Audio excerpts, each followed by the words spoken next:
Hoy nuevamente en nuestro programa Guayaquil, región frente al futuro. Tenemos al doctor Luis Enrique Vélez, el estuario del río Guayas, propuesta estratégica de desarrollo sostenible regional e innovación científica. El texto o la propuesta analiza el desafío de pensar el futuro de Guayaquil desde un enfoque científico integral. Expone la evolución del conocimiento y de la tecnología, destacando cómo las tecnologías disruptivas han impulsado saltos históricos, pero también riesgos ambientales y sociales. Describe presiones globales, crecimiento poblacional, cambio climático, pérdida de biodiversidad, escasez de agua y pandemias. Enfatiza el valor estratégico del estuario del río Guayas o del río Guayaquil, como se denominaba antes del siglo XIX, y sus ecosistemas, proponiendo articular investigación, educación superior, innovación productiva y políticas públicas. Plantea alfabetización científica, formación de talento, programas de investigación aplicada y transferencia tecnológica para un desarrollo sostenible regional con participación de la ciudadanía, pero sobre todo en un marco ético. Bienvenido, doctor Plaza. Bienvenido, Napoleón. Qué gusto tenerlos nuevamente aquí. A usted y a usted por primera vez, espero que venga más a menudo para conversar de estos temas tan interesantes. Cuando usted habla de una idea que veo que es central, la tecnología disruptiva, ¿qué es lo que pretende plasmar con esa frase tan corta? ¿Ah? Si nosotros recordamos la evolución de la humanidad, vemos que nos ha tocado vivir últimamente a partir de la Segunda Guerra Mundial, pero a partir de los años 80, lo que viene a ser la tercera revolución industrial. Pero al comienzo del siglo pasado, 1926, pero en el año 1900 en realidad, ya apareció la primera visión de lo que casi después de 100 años viene a ser la segunda revolución de la nanotecnología. Fue ya la gran reunión de científicos del 26 y 27, en donde se hacen las grandes discusiones, y el celular que usamos hoy día ya se discutía en ese tiempo, el que nos lleva a todos los lados. El GPS. Exactamente. Pero en ese marco que usted señala, la aplicación de la disrupción es cómo hacer que el conocimiento científico, que es una inversión que se hace, ese conocimiento después regrese en forma de algo ya utilizable por la humanidad. Eso es la verdadera innovación. Que el conocimiento forme un producto capaz de ser utilizado. Y eso de repente lleva mucho tiempo, porque es necesario que previamente se haga inversión en el conocimiento.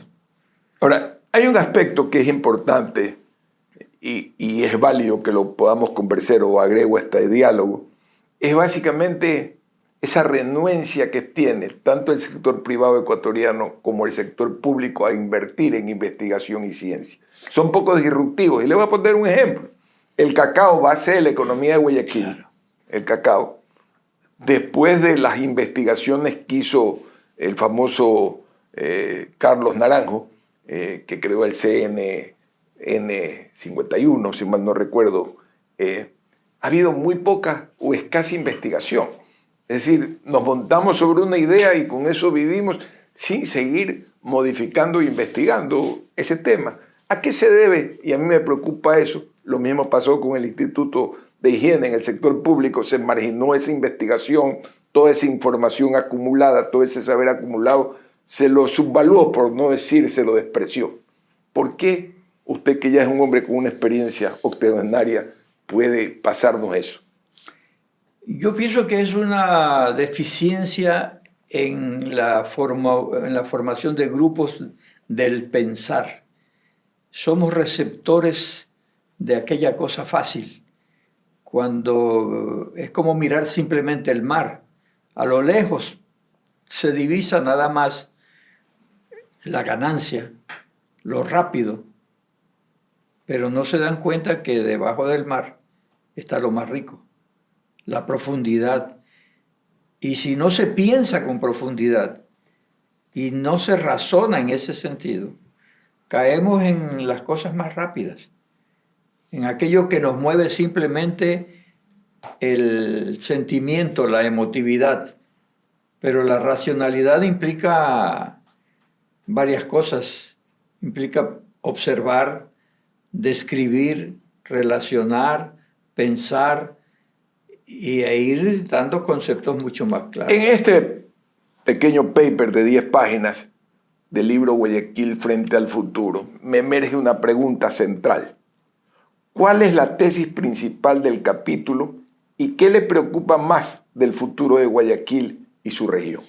Que no aprovechemos la gran riqueza de la biodiversidad que tenemos. Somos únicos en el mundo. Si nos damos cuenta, en toda la costa del Pacífico, lo más importante está aquí. Digamos, como estuario. Como estuario. Sí. Pero el estuario no es grande. solamente estuario en Guayaquil. Son 13 provincias las que abarca. 13, o la mayoría, casi el 50% de la población ecuatoriana. Y estamos desperdiciando los recursos, y parte de la peruana también, y estamos desperdiciando la mayor riqueza del mundo, la biología. Esa es la idea central. Esta es la idea central. Si nosotros no aprendemos... Mire, en estos momentos, hace una semana, el presidente de Rusia, Putin, hace una conferencia en donde reúne a todos los científicos de su país y a expertos de otros lados. Y va a gastarse 60.000 millones de dólares prácticamente en desarrollar un concepto que está aquí dicho, la bioeconomía. Porque hemos estado haciendo la mecanoeconomía, la industria.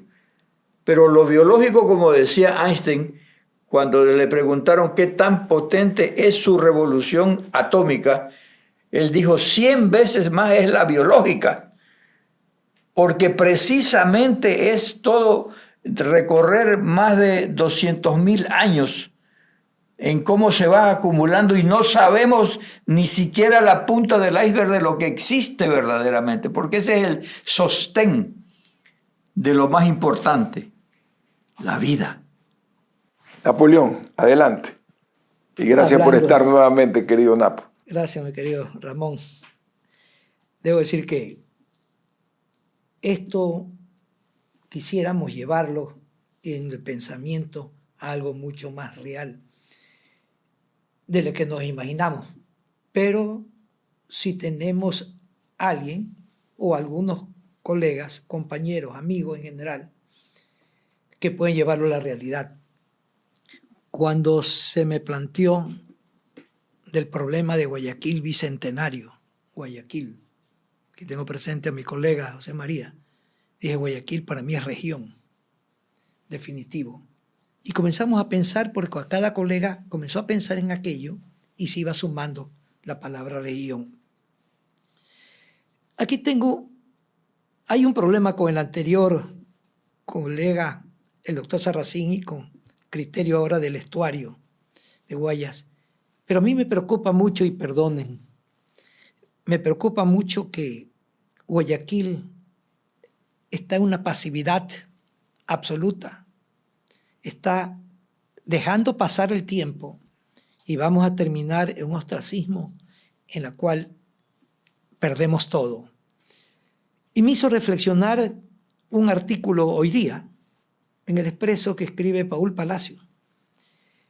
Y él habla del problema de lo que hemos tratado y se irá tratando en esta mesa, Ramón. ¿Qué pasa con los guayaquileños? Lo dijo el doctor Sarracín. La pregunta es tuya, Ramón, y la pregunta de todos.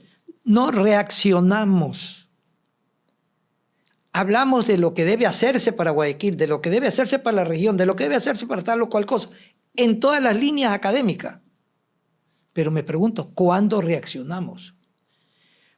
Hace unos días tuvimos una reunión con el rectorado de la Universidad Técnica Empresarial de Guayaquil. Y la misma pregunta dije, ¿tienen ellos concepto de que Guayaquil reaccione? Pero lo que yo me fijo es, esto es con personas. Hablamos bien, escribimos bien, hablamos en radio, televisión bien. ¿Cuándo nos juntamos para hacer un criterio unísono al gobierno que sea? No nos debe interesar a los guayaquileños o a los que vivimos en Guayaquil, a los que vivimos en la región. No debe interesarnos quién está gobernando. Debe interesarnos qué hacemos por nuestra región. En estos momentos también he leído que hay, con el nuevo decreto, miren que estoy yendo, de que se da del control de 70-30 de las municipalidades y gobiernos seccionales, que los cantones, los pueblos se unan para poder hacer obras porque solo ya no pueden. Se llama mancomunidad. En ese pensamiento, mi querido, la propuesta de esto es interesante. Es la solución. El estuario, la cuenca del río Guayas, es de la mitad del Ecuador hacia el sur. Interviene algo de Perú también. Interviene costeños y serranos. Intervenimos todos, pero ¿por qué no reaccionamos? No estoy hablando de política, estoy hablando de acción cívica.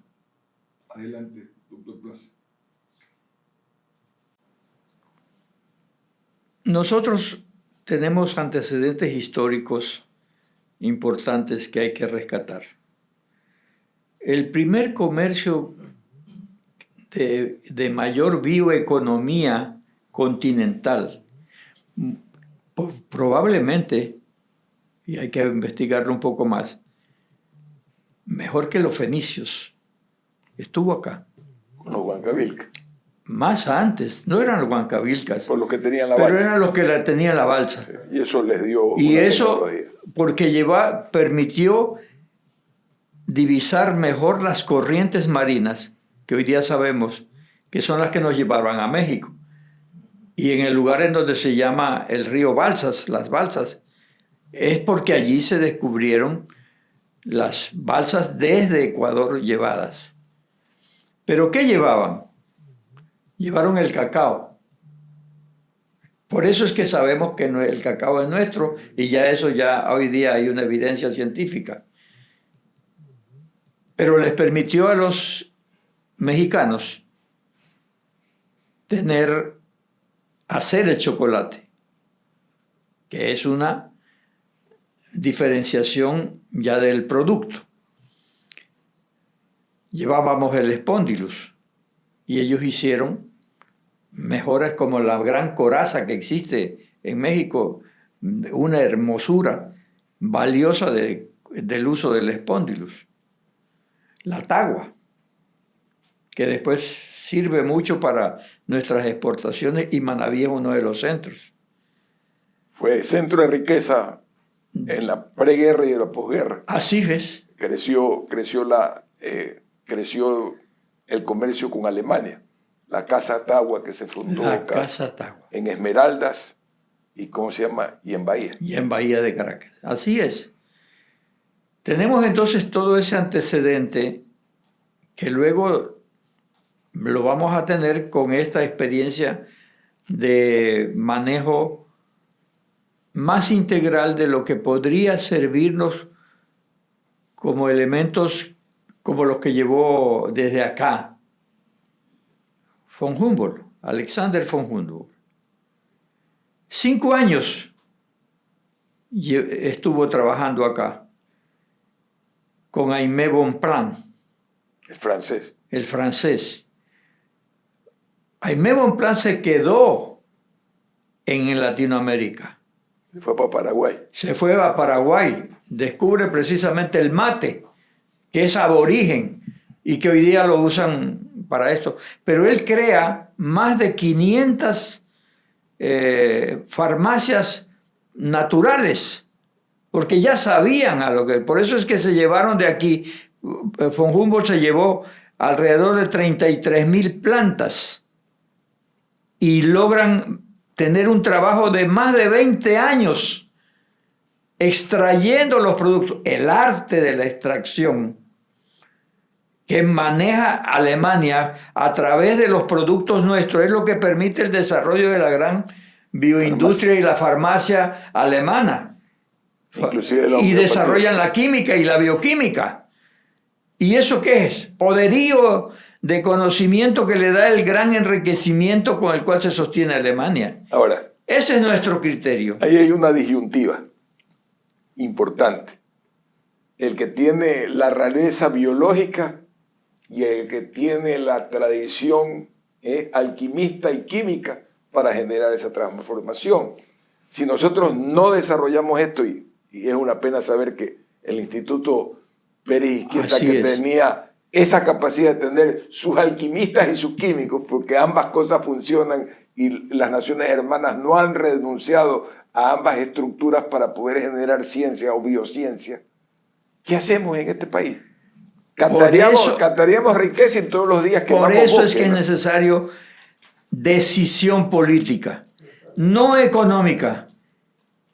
Sabemos muy bien que todas las economías son datos, pero en realidad lo que nos une a los seres humanos es la capacidad de decidir, y eso es política. Es una decisión política la que va por encima de todas las cosas. Y esa decisión política tiene objetivos de hacer una alfabetización nueva, adquirir conocimientos nuevos. Eso es lo que tenemos que formar. Nuestra masa crítica de investigadores, de pensadores, de técnicos, de lo que sea, que aprovechando nuestra riqueza biológica puedan desarrollarla. Me queda poco tiempo y quiero abordar 4 preguntas más. ¿Qué riesgos y límites ambientales y sociales ve como más urgentes en el tema de agua, biodiversidad, salud, clima? ¿Y qué evidencia lo llevó a priorizarlos? ¿Cuál es su ordenamiento en esa materia? ¿Es integral, es holístico? La primera cosa es la defensa del agua. Okay. Nuestra agua puede servirnos como una gran potencia mundial. Las nuevas tecnologías, las nanotecnologías, las supercomputadoras, los sistemas informáticos, la bioinformática está requiriendo cada vez más de este recurso. Entonces no vamos a tener después agua que tomar. Y nosotros las estamos contaminando.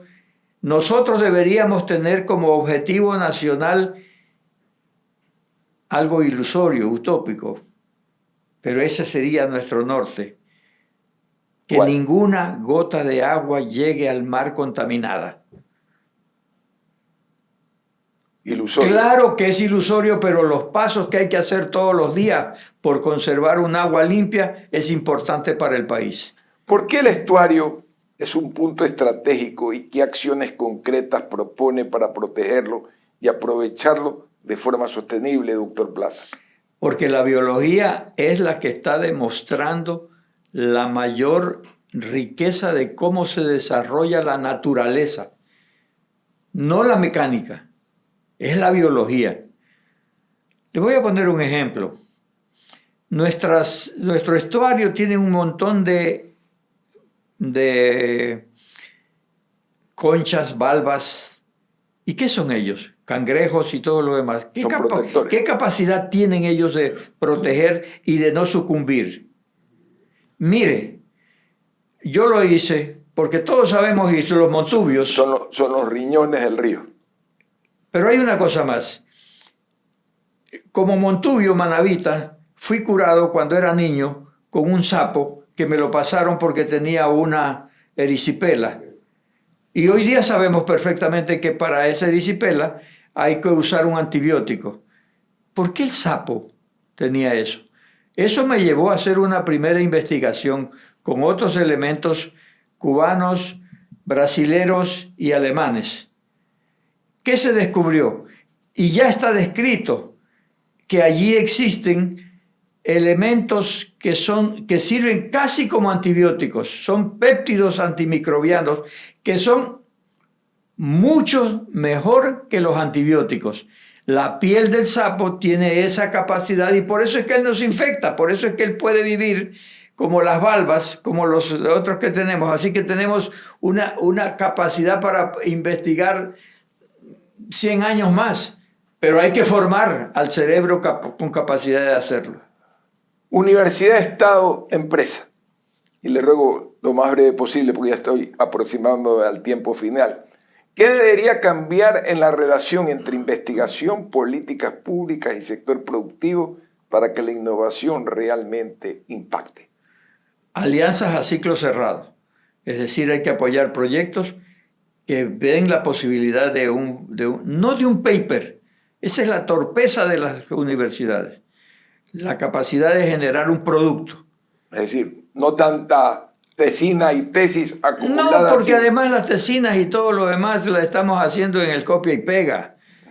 Y eso no sirve. Eso es un fraude. Perdone, las universidades se han dedicado a ser fraudulentas, no a desarrollar la capacidad de analizar y de pensar. Hay que crear con crítica a un científico. Eso no se forma de la noche a la mañana. Y mi última pregunta, ya le pediría a Napoleón que cierre el programa. Ruta de acción. Si tuviera que escoger 3 medidas realizables en los próximos 12 a 24 meses, ¿cuáles serían y quién debería liderarlas? Comenzaré por lo último, la debería liderar un conjunto de sabios, de viejos, antes de que se mueran, que sean capaces de visualizar la formación de eso. Invertir formando con cooperación internacional. Una cooperación que tiene que ser abierta, no tenemos que mirar la cuestión política. Por ejemplo, le voy a decir, los chinos estuvieron con la Universidad de Guayaquil a punto de desarrollar un proceso de desarrollo de células madres y estúpidamente la dejamos ir. Nosotros teníamos un buen proyecto, el Instituto de Higiene tenía unos cultivos celulares magníficos de diagnóstico microbiológico viral con Cuba, por dengue, por una serie de cosas, y lo dejamos perder. No existe hoy día en nada de eso. Entonces hay que tener una capacidad de asociación. Alianzas bien abiertas entre las 3 partes, sin subordinación ni imposiciones ideológicas. Napoleón, me toca cerrar brevemente porque ya estamos sobre el tiempo. Correcto, querido Ramón. No creo que ya una política determinada por A, B motivos, yendo de izquierda, derecha, izquierda, pasando por todos los colores, no nos lleva a nada. Creo realmente crear, y en Guayaquil, un frente cívico. Realmente, mi querido Ramón, un frente cívico. Estoy diciendo ya esto hace algún tiempo. Es la única manera que podemos rescatar, pero un frente cívico no solo de Guayaquil, sino que de la región, tomando en cuenta los sectores, si no morimos todos. Prácticamente destruimos nuestra ciudad, nuestra cuenca, el río Guaya, nuestra región y nuestro país. Por lo tanto, yo invito totalmente, y gracias por permitirnos hablar, Ramón, pero que sea este medio de difusión unitario, en el sentido de unidad, de pedir a la comunidad guayaquileña, regional, crear un frente cívico totalmente. Y rescatamos todo lo que queremos para la región y para el Ecuador. Gracias por vuestra sintonía. Queda claro que el interés de este programa es generar pensamiento. Y me acojo a las palabras de nuestro amigo, el doctor Plaza. Una tecnología disruptiva y una política también disruptiva. Esa se la agrego yo. Porque si la juventud contemporánea sigue haciendo lo mismo que hicimos sus padres y sus abuelos, definitivamente no transformaremos absolutamente nada. Hasta el próximo encuentro.